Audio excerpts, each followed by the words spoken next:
Hello travellers, எந்த ஒரு முருகன் கோயிலும் இல்லாத ஒரு அதிசயத்தை உங்களுக்கு நான் காட்ட போகிறேன். இங்கே இருக்க கொடிமரத்துக்கு பக்கத்தில் பார்த்தீங்க அப்படின்னா ஒரு எலுமிச்சை செடி ஒன்று இருக்குது. அது கொஞ்சம் பெருசாக ஒரு மரம் மாதிரி தான் இருக்குது. நீங்கள் வந்தீங்கன்னா தெரியும்.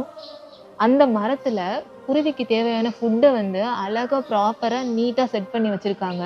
இந்த மாதிரி நீங்கள் வேறு ஏதாவது ஒரு கோவிலில் பார்த்துருக்கீங்களா அப்படிங்கிறத வந்து கமெண்டில் சொல்லுங்கள். ஆனால் ஃபஸ்ட் டைம் நான் வந்து இந்த கோவிலில் தான் பார்த்துருக்கேன். அந்த கொடிமரத்துக்கு பக்கத்திலேயே அந்த தீபம் ஏத்துற இடத்துக்கு பக்கத்துல இந்த மாதிரி வந்து செட் பண்ணி அவ்வளோ ஒரு அழகா வச்சிருக்காங்க. குருவிகளுமே அந்த இடத்துல வந்து நிறைய வந்து ஃபுட்டெல்லாம் சாப்பிட்டுட்டு இருந்துச்சு. நாங்கள் வீடியோ எடுக்கிறதுக்கு முன்னாடி நாங்கள் பார்த்தோம். மரத்துலையுமே நிறைய குருவி இருக்கு.